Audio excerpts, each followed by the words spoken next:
So here we have the milking stand that I built the other day, and here's Kirsty. Just going to give it a go. Just going to jump up. Come on. Up. Come on. Come on. All the way up. You can almost have it. You've got to do a bit more than that. Come on. Good girl.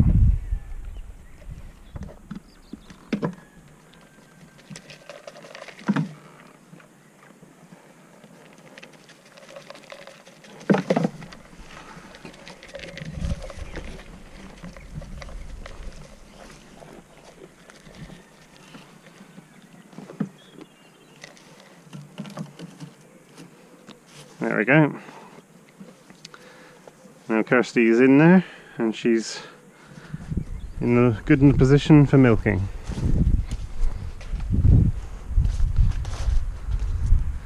I also used this stand the other day for hoof trimming, which I put on the social media, and I found it a lot better, less hurt on my back, bending and stuff.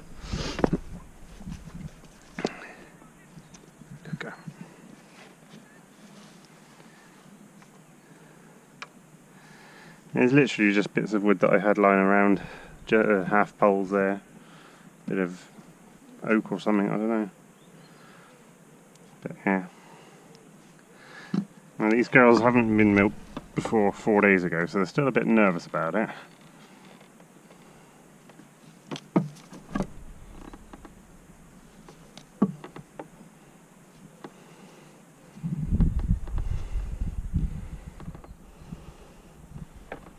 Just do a gentle massaging. Get the first bit out.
Milking by hand is messy. I milked the first bit out to here just because I don't want it going in the milk that we drink. Could have something, the blockage and that.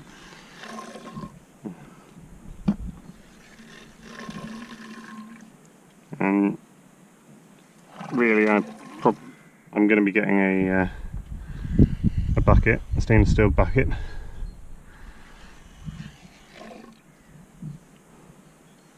So as you can see, this is quite messy and it's going all over my knees.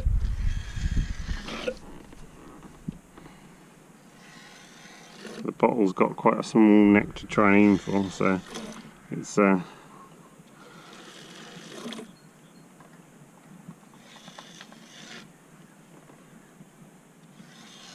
be easier with the bucket.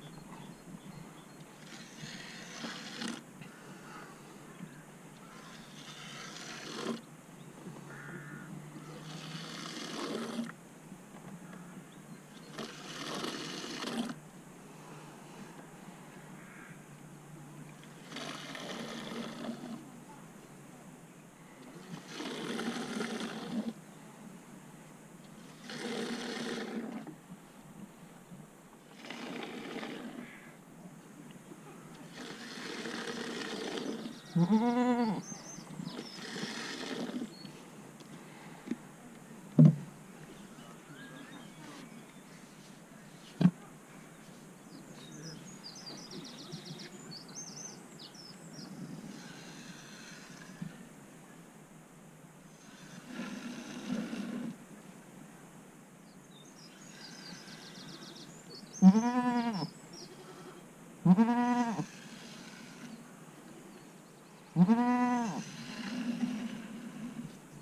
this goat milk is raw, hasn't been pasteurised or anything like that, and that's how me and my partner will drink it. But we have children, and children by the guidelines shouldn't have raw milk, so we pasteurise milk for them, which we do at home. And that's just heating it up to above 72 degrees Celsius and then dropping it back down to below 3 in 15 seconds at 72, and then drop down to 3 as quick as you can. So we do that in a bowl over a saucepan of hot water to raise temperature up, and then when it's done and we need to drop it down, stick the bowl into the kitchen sink filled with ice water. That drops it down. And because children are only small, they don't drink a lot, so we only have my daughter 3 days a week, so she doesn't drink a massive amount. And my son's only 10 months old, so he's still on formula. We just give him a bit with his breakfast. And so I've only got pasteurised once a week really for the kids, which is good because I don't know if I could be bothered to do it all the time for us. It doesn't seem like much, but when you've got the washing up to do anyway from cooking,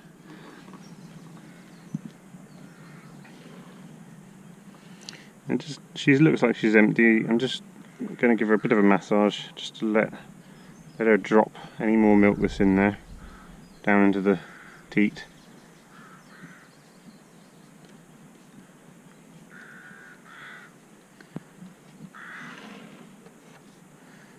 You want to milk them as far out as, as much out as possible so they don't get mastitis. I think Kirsty's here, she's 6 years old, and she's going to become, well, she's becoming a bit of a famous one for us, I think, because our other YouTube video is with her giving birth to her kids this year, which she had triplets. In fact, Penny is Kirsty's kid from last year, who's gone on this year to have triplets of her own. So Kirsty's a bit of the matriarch of the herd, really. She's the oldest goat we have. And then you look at what she's produced, and Penny is a lovely goat, absolutely amazing. And this year's triplets have turned out quite nice as well. I'm looking forward to them growing up a bit. Kirsty is getting on a bit, being a matriarch. The other day I was hoof trimming her, and you can sort of tell a lot about a goat when you're doing its hooves. Good girl. One of which is she's getting arthritis. She's starting to get the click.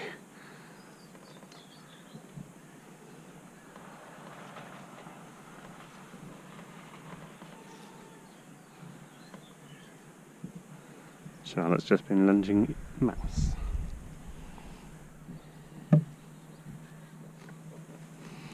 Now I'm not very good with my left hand, so though sometimes it works.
There we go. She's fully milked out.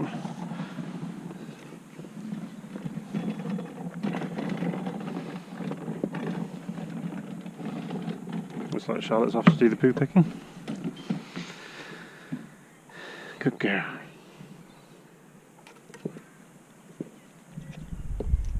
You're so good.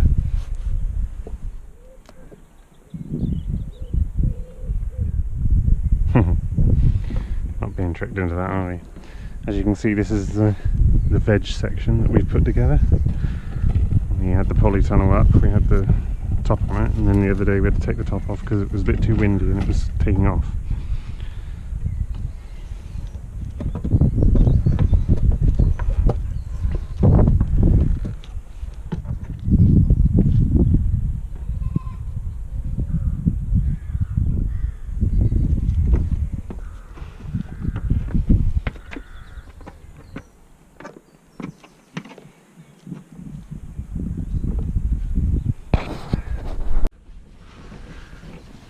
Penny's turn now. Come on. Come on.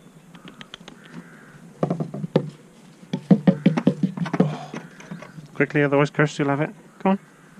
Come on. Penny, come on. Penny.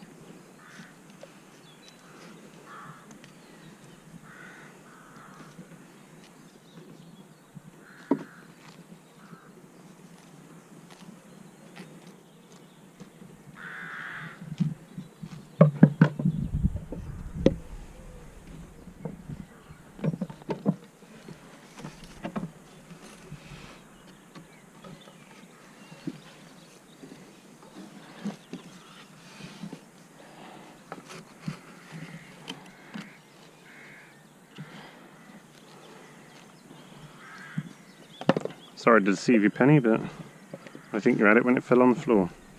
Right. So I have got another bottle because Kirsty's given us about a litre a day. Yesterday was about half a litre. So I bring 2 bottles just in case. Penny hasn't quite got the same kind of udder as Kirsty, but that's not a bad thing.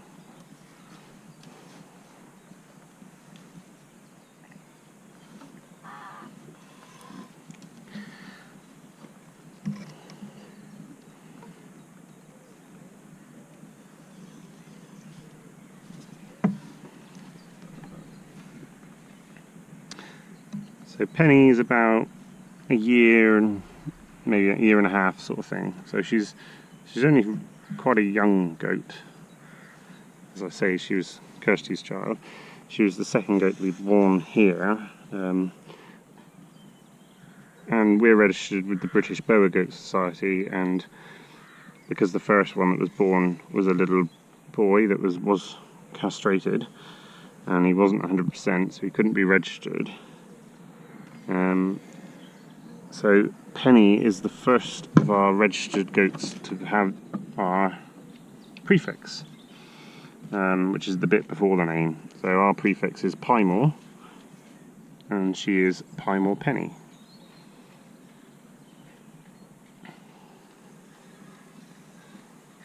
All the kids this year have also got the prefix Piemore, and they all will from now on. Even though Kirsty is Exmoor Kirsty, so she was obviously born somewhere else when we brought her in.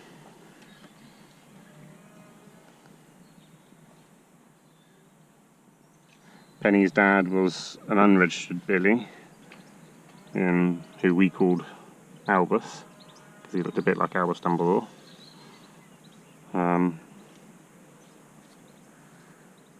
But her kids have him and Horatio as our sire. So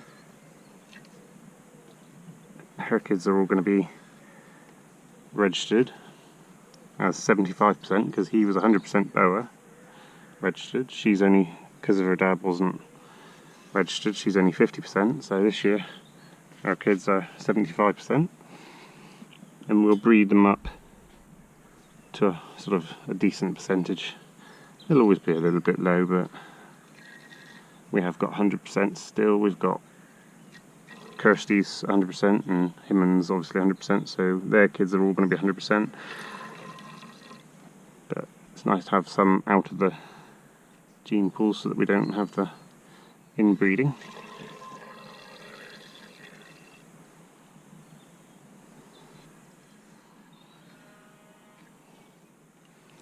Link's on the scavenge. He's looking for bits of hoof that I might have trimmed off yesterday.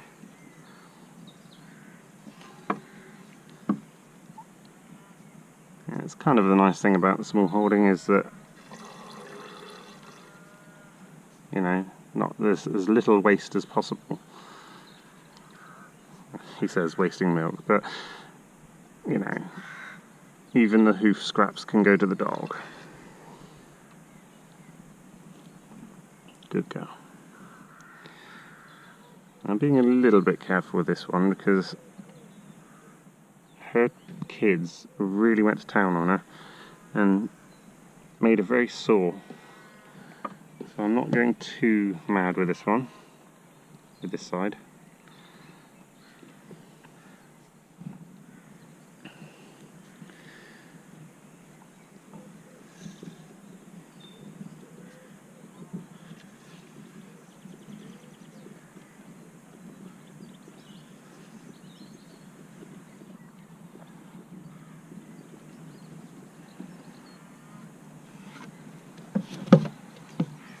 Good girl.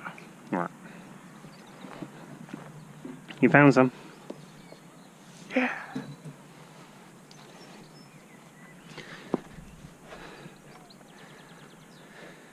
So yeah, where we were putting up the polytunnel, the wind got up, we had to take the polytunnel cover off, and we've got to somehow sink it into the ground so that when we'll put it back on and we'll dig it in so that the wind can't get under it.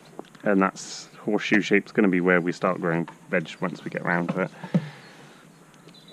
I must admit, I find animals much easier than veg. I really struggle to get into the mindset of veg growing. But I know I love it when I'm doing it, so. Oh, and that's the other thing that can happen.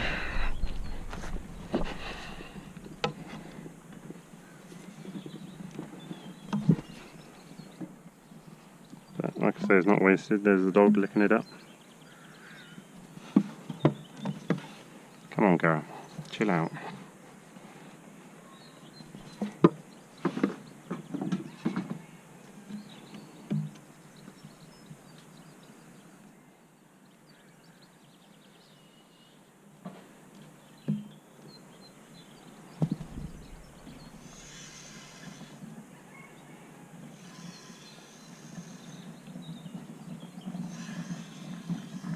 Once you get going and you get a good flow, they don't mind too much.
There we go.